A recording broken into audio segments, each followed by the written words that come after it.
kita berada di subtopik, masih lagi di chapter 3. So dalam dalam video kali ni apa yang saya nak terangkan adalah subtopik 3.6 dan 3.7. Okey. So maknanya kita dah dalam penghujung chapter 3 dan nak habis dah chapter 3 kita.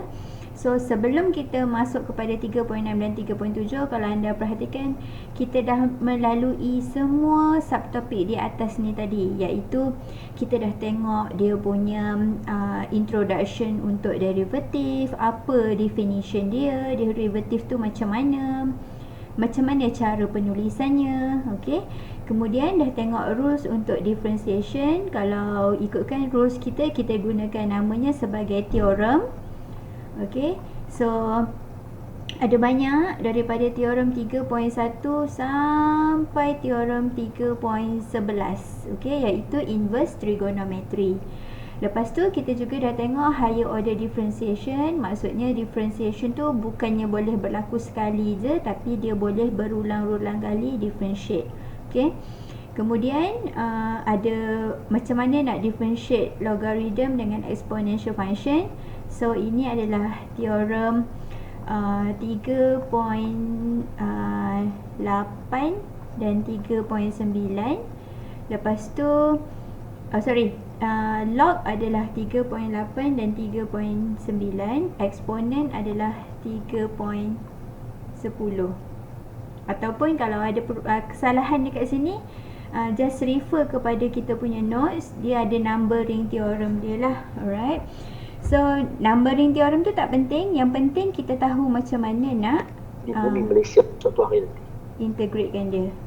Kemudian teorem subtopik seterusnya kita ada tengok tentang macam mana nak differentiatekan trigonometry dan juga inverse trigonometry. Ada banyak lah dalam ni. Trigo ni termasuk semua jenis trigo, sin, cos, tangent, cosec, sec, tan, chord dan sebagainya. Inverse ni kalau dia punya sin ada kuasa negatif 1. So semua tu ada dia punya kaedah macam mana nak differentiate. Okey, kemudian untuk chain rule. Okey, chain rule kita ada satu dia adalah satu method juga untuk menyelesaikan differentiation, yang mana chain rule ni kalau ikutkan sebenarnya dia adalah method mendalam. Okey, untuk menyelesaikan differentiation. Kalau kita tak gunakan chain rule, kita masih boleh gunakan teorem-teorem di atas. Tapi kalau anda lihat nota saya, kena rujuk yang ada tulisan readme. Okey. So kita nak proceed kepada 3.6. So 3.6 namanya implicit differentiation. So implicit differentiation ni, perkataan implicit ni maknanya adalah implicit dia versus explicit. Okey. So untuk implicit dengan explicit ni, explicit ni adalah apabila kita punya soalan yang diberi pada kita, contohnya jelas. Okey. Fungsinya adalah y sama dengan 3x² tambah 8. Okey, tapi kalau implicit, maksud implicit ni adalah tersirat. Okey, so tersirat ni maknanya bila awak lihat soalannya, dia punya independent variable dan dependent variable tu bercampur aduk. Contohnya dia kata soalannya x y square tambah sin y tolak x square x cube equal to 0. Find y prime. Kalau awak tengok antara beza dua ni, explicit ni dia clear. Subjeknya adalah y, isi kandungan dalam subjek tu adalah x. Tapi kalau implicit, dia tersirat ni, maknanya dia punya fungsi tu tak nampak yang mana satu subjeknya. Maksudnya dia bercampur antara dependent dan independent variable. X, Y tu bercampur aduk. Tiba-tiba Y ada kuasa 2, tiba-tiba Y dalam sebutan trigo dan sebagainya lah. Okey, itu maksudnya adalah implicit differentiation. So kalau kita tengok, okey, kat sini dia ada penerangan. Sama macam saya cakap tadi. Implicit differentiation apabila y defined explicitly if independent of y on x is given in a form. Okay, explicit ni maksudnya tersurat, dia jelas. So y adalah dia punya subjek, isi kandungannya adalah x. Okay, bawah dia kata but sometimes function are not given in a form y equal to fx but in a more complicated form in which it is difficult or impossible to express y explicitly in term of x. Maknanya dia punya fungsi tu bukannya dalam bentuk y equal to x, tetapi dia punya dalam bentuk yang lebih complicated dan impossible to express. Maksudnya susah untuk kita jadikan, kita nak modify ni, nak jadikan dalam bentuk y sebagai subjek tu susah. Tak boleh nak jadikan y tu sebagai subjek. Ini macam contoh yang pertama ni, nak faktorkan y pun tak boleh. Yang contoh kedua ni pun sama, ni ada kuasa 5, ni ada kuasa 3, tak boleh nak jadikan y tu sebagai subjek. Alright. So kalau bentuk macam ini dia dinamakan sebagai implicit function. Okay, so implicit function kita kena boleh juga nak differentiatekan dia secara implicitly. Alright. So untuk implicit differentiation, okay, alright, macam ni. Alright, tengok box ni. Box ni nak ajar kita macam mana kalau kita punya fungsi tu explicit.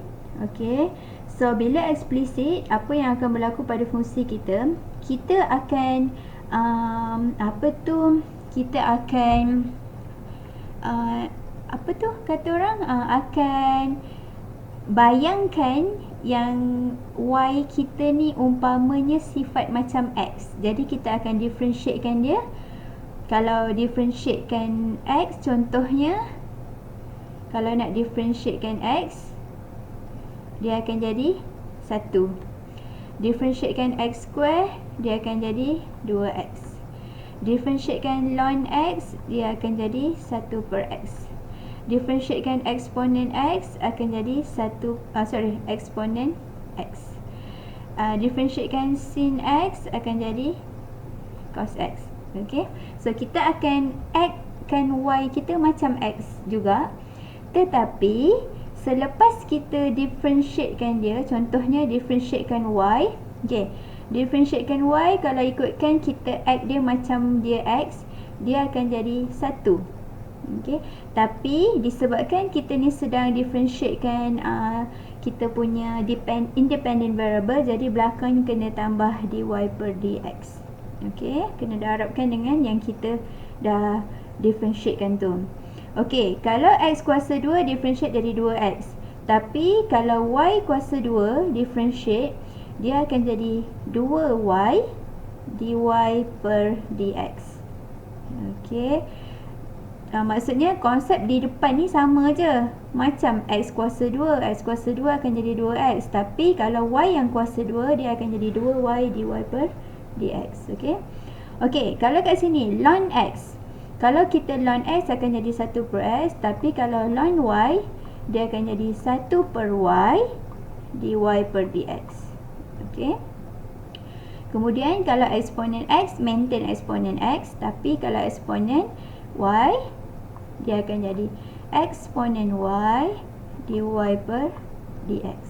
Okay, dan juga sin x, kalau sin x akan jadi cos x, so kalau sin y, dia akan jadi cos y dy per dx. Okay, maknanya sekarang ni setiap kali kita nampak y yang kita sedang differentiate, kita buat dia macam kita buat x, tapi belakangnya kena taruh dy per dx. Okay, so kita tengok contoh kat bawah ni. Okay, ni ada contoh, macam-macam contoh.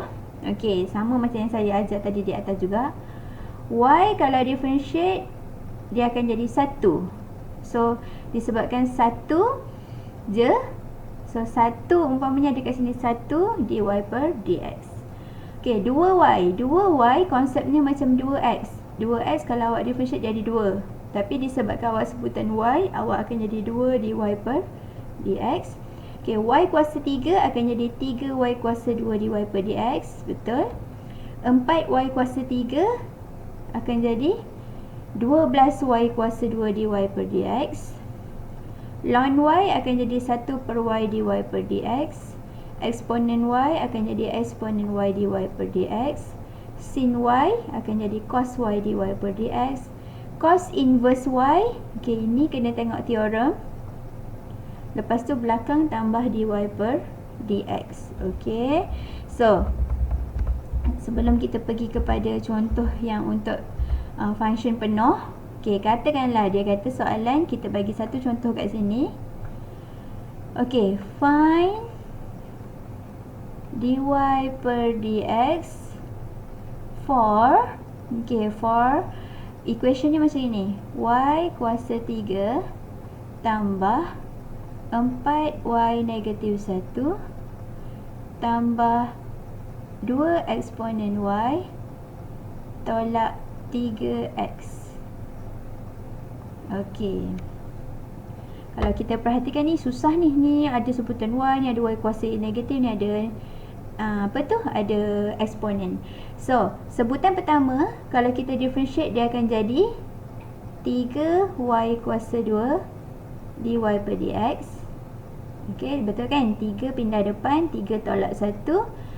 Disebabkan sebutan y yang sedang di differentiate ada dy per dx kat belakang. Okey. Terms yang kedua, 4 dengan negatif 1 akan jadi minus 4y. Ni akan tolak jadi negatif 2. Belakang kena tambah dy per dx sebab ini adalah terms y. Kita tambah 2 maintain. Eksponen y adalah constant. Eksponen y adalah bila di differentiate dia maintain. Jadi dia masih lagi eksponen y, tapi disebabkan sebutan y kena tambah dy per dx kat belakang. Lepas tu tolak 3x. Okey, tolak 3x ni maksudnya kita differentiate biasa punya. So kita akan tolak 3 sama dengan kosong.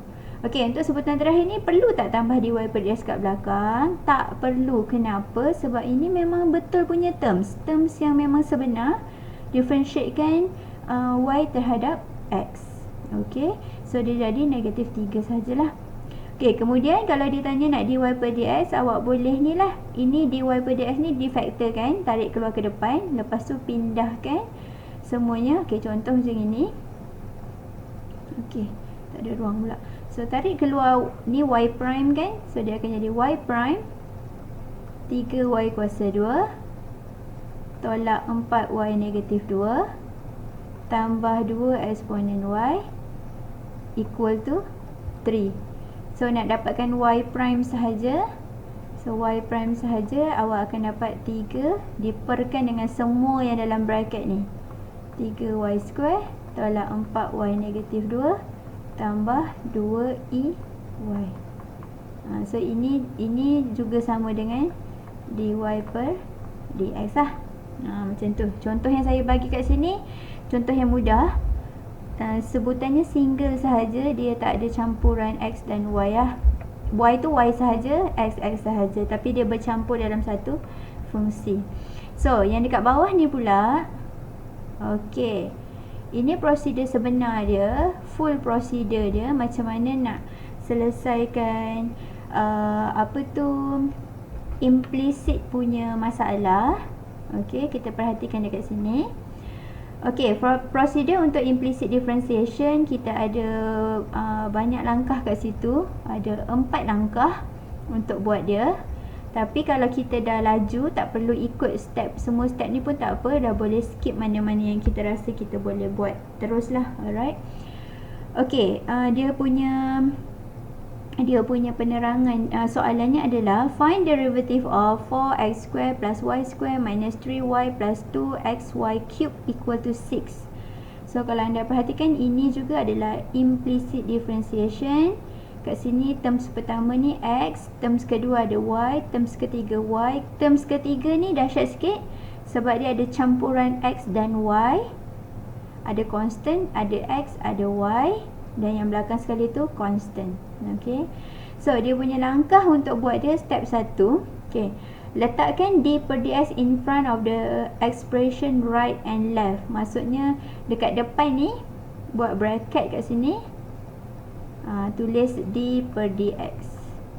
Kat sini pun buat bracket, depannya tulis d per dx. Macam ni lah. Okay.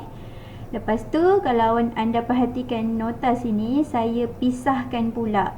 Ada pisahkan ikut terms. Dia ada 1, 2, 3, 4, ada 6, ada 5 terms keseluruhannya. Ni term 1, ni terms 2, terms 3, terms 4 dan terms yang ke 5. Okey, maknanya d per dx tu dikembangkan masuk setiap satu. Ni step yang kat sini tak nak buat pun tak apa, boleh skip. Okey. Okey, seterusnya differentiate terms by terms. Dia kata ada 5 terms. 5 terms ni kena differentiate satu persatu. Okey, kita tengok terms yang pertama. Terms yang pertama adalah dia suruh differentiatekan 4x square.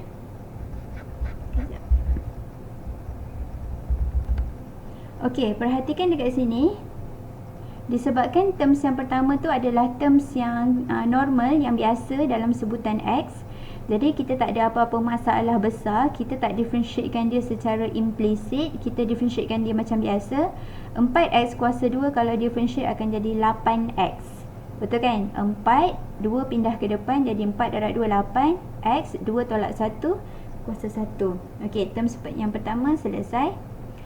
Okey, untuk terms yang kedua, dia differentiatekan y kuasa 2. Okey, yang ini kita kena fikir dulu. Okey, y kuasa 2 kalau differentiate akan jadi 2y. Tapi disebabkan kita sedang differentiate huruf y, kita kena tambah dy per dx di belakangnya. Okey. Okey, terms yang ketiga. Terms yang ketiga adalah kita differentiate 3y. So 3y konsepnya macam kita differentiate 3x. 3x akan jadi 3. So kalau kita differentiatekan 3y, dia akan jadi 3 juga. Tapi belakangnya tambah dy per dx. Okey. Okey, terms yang keempat. Okey, terms yang keempat ni yang paling penting sekali. Apa yang nak diterangkan dekat sini adalah, okey, ini student selalu buat kesilapan waktu kira terms yang bentuk macam gini. Okey, bentuk macam gini kan kelas, kalau awak perhatikan, dia ni ada combination antara dua sebutan, independent dan dependent variable. Okey, constant ni tak kisah, sebab constant ni dia tak main peranan dalam pengolahan dia punya variable tu. Okey, jadinya masa kita differentiate, kalau awak nampak dia ada campuran antara dua, ada x ada y, awak kena consider dia ni sebagai dua terms, iaitu contohnya bayangkan dia macam 2x darab y kuasa 3. Okey, jadi bila 2x dengan y kuasa 3, awak dah belajar sebelum ni, dalam teorem sebelum ini, bila ada dua benda berdarab macam ini, awak kena selesaikan dia pakai product rule. Okey, so settingkan dia. Okey, product rule ni awak kena settingkan dia, yang depan ni sebagai u, yang belakang ni sebagai v. Okey, lepas tu cari u prime, cari v prime. Okey, so dalam kes ni u prime nya adalah sama dengan 2 v prime.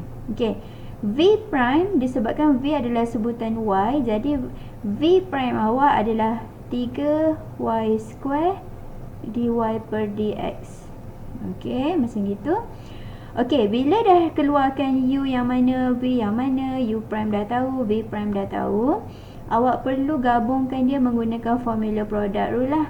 U v prime tambah v u prime. So tengok jalan kira yang saya buat kat sini. Okey, apa yang saya buat kat sini adalah, ini adalah u darabkan dengan v prime. Okey, ini adalah v prime tambah, okey, ditambahkan dengan, okey, ini adalah v prime didarabkan dengan v didarabkan dengan u prime. Okey, so sebenarnya kat sini nombor 4 ni tricky sikit. dia sedang gunakan product rule. So gunakan formula product rule, kemudian baru dikemaskini. Darablah mana yang boleh. Okey. So kemudian step yang terms yang terakhir, terms yang kelima, differentiatekan constant. So differentiatekan constant ni teorem yang pertama, jangan tak ingat pula. Differentiatekan constant adalah 0. Okey. So kemudian siap je step yang kedua. Apa yang perlu kita buat adalah pergi ke step nombor 3, rearrange the equation with dy over dx at the left. Okey, dia nak ajar apa ni adalah, okey, lepas dia awak dah siap terms yang kedua, step yang kedua tadi, awak kena gabungkan dia. Okey, gabungkan dia ikut dekat langkah yang pertama tadi. Apa operation awak? Tambah, tolak, tambah. Okey, so awak kena gabungkanlah ni semua dengan operasi yang dibulatkan ni. 8x tambah, okey, terms yang kedua tambah terms yang kedua.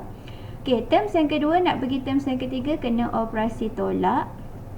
Dan daripada terms yang kedua nak pergi terms yang ketiga kena operasi tambah. Okey, lepas tu yang bawah sekali ni kena equal. So kalau anda perhatikan dekat bawah ni, okey, saya ke bawah sikit. Okey. Okey, 8x tambah 2y dy per dx tolak 3 dy per dx tambah 6xy square dy per dx tambah 2y cube equal 0. Okey, so sampai sini dah betul. Okey, kemudian dapat je step yang ni dah siap, awak akan susun balik awak punya equation. Ingat tadi soalan asal dia suruh cari dy per dx. Jadi sekarang ni awak kena factorizekan lah, cari yang mana terms ada dy per dx, tinggalkan dekat sebelah kanan. Yang constant pindahkan ke sebelah yang dy dx dekat sebelah kiri. Yang constant pindahkan, yang constant ataupun yang tiada dy per dx pindahkan ke sebelah kanan macam ni. Kemudian faktorkan dy per dx. So dy per dx ni difaktorkan, tarik keluar ke depan. So yang balance tinggal dalam bracket 2y tolak 3 tambah 6xy square. So step yang terakhir, dy per dx ni jadikan dia sebagai subjek. Yang dalam bracket tu pindah. Nak pindah tu dia tak boleh lah jadi operasi tambah ataupun tolak, sebab kat sini operasi darab. Jadi dia akan bawa ke sebelah dengan operasi bahagi. Okey. Kita tengok contoh lagi sekali. Okey, fahamkan juga lagi sekali. So example M, kita ada find derivative of x squared minus y cube minus 1 equal to 0 by implicit differentiation.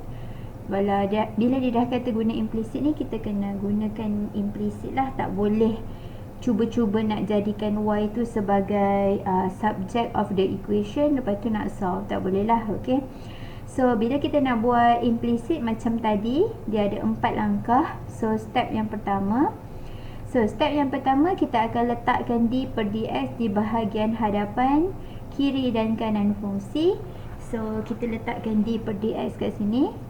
Okay, d per dx kiri dan kanan. Kemudian kita expand d per dx tu untuk ke setiap term. So total kita ada 1, 2, 3 dan 4 terms. Okay. So kalau kita lihat kat sini step yang kedua ada kat sebelah kanan dia ni. So dia akan differentiate setiap satu terms. So terms yang pertama, differentiatekan x square akan jadi 2x. Terms yang kedua, differentiatekan y cube akan jadi 3y square dy per dx. Kenapa ada dy per dx ni? Tengok termsnya dalam sebutan y. Okay. Okay, terms seterusnya, terms yang ketiga adalah differentiate 1 akan dapat kosong. Terms yang terakhir, differentiatekan kosong akan dapat kosong juga. Okay, maknanya sekarang ni kita tinggal 2 term sahaja yang masih aktif lah. Alright. Okay, kemudian refer balik soalan asal. So dalam soalan asal dia bagi tahu kat kita combination dia punya fungsi. 1 nak pergi 2 operasinya tolak, 2 pergi 3 operasinya tolak. Lepas tu sini sama dengan, maknanya 2x kena tolakkan dengan equation bawah, kemudian ditolakkan dengan equation bawah, kemudian disama dengankan dengan equation yang terakhir lah. Okay, so fungsinya akan jadi semudah 2x tolak 3y² dy per dx equal to 0. So kemas kini terus, mana yang ada dy per dx duduk dekat sebelah kiri, yang tiada dy per dx pindahkan ke sebelah kanan. So dia jadi macam ini, 2y² dy over dx equal to 2x. So step yang terakhir, okay, step yang terakhir, jadikan dy per dx sebagai subjek. Jadi 2y² tu pindahkan ke sebelah kanan. So ini adalah jawapan akhir. Okey, seterusnya example N, ada lagi latihan. So dalam latihan ni saya akan terangkan satu. So 2 lagi anda kena buat sendiri, nanti saya share dia punya jawapan. Okey, antara A, B dan C, katalah saya buat dengan anda soalan C. Okey, dalam video ni saya terangkan macam mana nak solve soalan C. So, dalam soalan C dia ada x² tambah 3x E kuasa Y tolak 2 ln Y sama dengan 2x kuasa 3. So, kalau kita teruskan kepada dia punya step. Okey, so dia punya step 1 dia, kita akan letakkan d per dx di bahagian hadapan lah. D per dx x kuasa 2 tambah 3x E kuasa Y tolak 2 ln Y sama dengan d per dx 2x kuasa 3. Okey, itu dia. So lepas tu dalam step 1 juga biasanya dia suruh kita expand lah. Kalau nak expand, kalau tak nak pun tak apa. D per dx ini untuk kita clear dengan kita punya sebutan kita. Okey.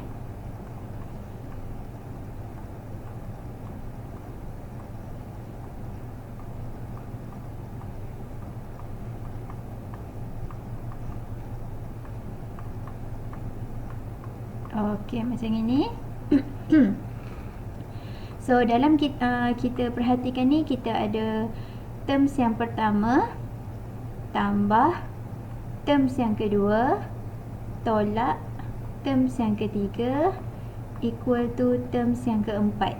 Alright, so kita akan buat satu persatu dia punya terms tu. Okey, terms yang pertama d per dx untuk x². Okay, ni kalau differentiate akan dapat 2x. Okay, lepas tu terms yang kedua,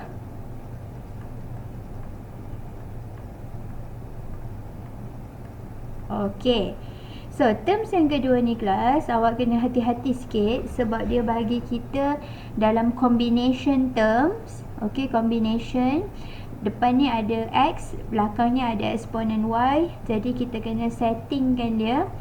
Yang 3x ni kita kena set sebagai u, yang belakangnya kita set sebagai v. Okay, so u kalau kita differentiate ni kita akan dapat 3. V ni kalau kita differentiate dia akan jadi apa? Eksponen y. Kalau differentiate maintain eksponen y, tapi belakang kena tambah dy per dx. Okey. Okey, kemudian kita akan solvekan yang warna merah ni dengan menggunakan formula product rule. U v prime tambah v u prime. Okey. So u adalah 3x, v prime adalah eksponen y dy per dx. So saya terus tulis dia elok-elok sikit, 2x eksponen y dy per dx. Okey, tambah eksponen y, v darabkan dengan u prime dapat 3. So kita ada 3 eksponen y. Okey, dia terus jadilah kat sini. Saya dah tak ada buat bracket-bracket lagi. Okey, itu terms pertama dan terms yang kedua. Okey, terms yang ketiga. Tengok balik atas. Okey, terms yang ketiga adalah 2 ln y didifferentiatekan. Okey, so katalah buat sini 1, sini 2, sini 3. Okey, d per dx untuk 2 ln y, kita akan dapat 2 per y dy per dx. Okey, dan terms yang terakhir, terms yang keempat, d per dx untuk 2x cube, kita akan dapat 6x square. Okey, siap untuk 4 terms. Okey, bila siap dari 4 terms ni, kita dah boleh combine lah. Combine semua sekali. Ingat operation yang diminta, tambah, tolak, lepas tu sama dengan. Okey, so apa yang kita boleh simpulkan dekat sini, jalan kiranya adalah, okey, terms yang pertama 2x tambah terms yang kedua,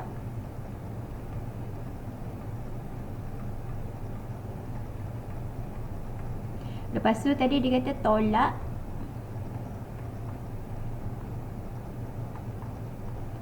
lepas tu di-equalkan dengan terms yang keempat. Okey, so bila dah siap macam ini, kita dah boleh kemaskan fungsi kita yang mana ada dy dx, maintain dekat sebelah kiri. Okey, mana termsnya ni yang pertama, ni ada dy dx juga, tolak 2 per y dy per dx equal to, okey, yang balance letak ke kiri kanan, dah. Okey, tolak 3ey, ini belum, tolak 2x. Okey, so tarik keluar dy per dx, faktorkan dy per dx, so kita dapat 3xey tolak 2 per y equal to 6x square tolak 3ey tolak 2x. So jawapan akhir sekali kena tinggalkan dalam bentuk dy per dx sahaja. So apa yang akan jadi adalah dy per dx sama dengan 6x square tolak 3ey tolak 2x bahagi 3xey tolak 2 per y. Okey.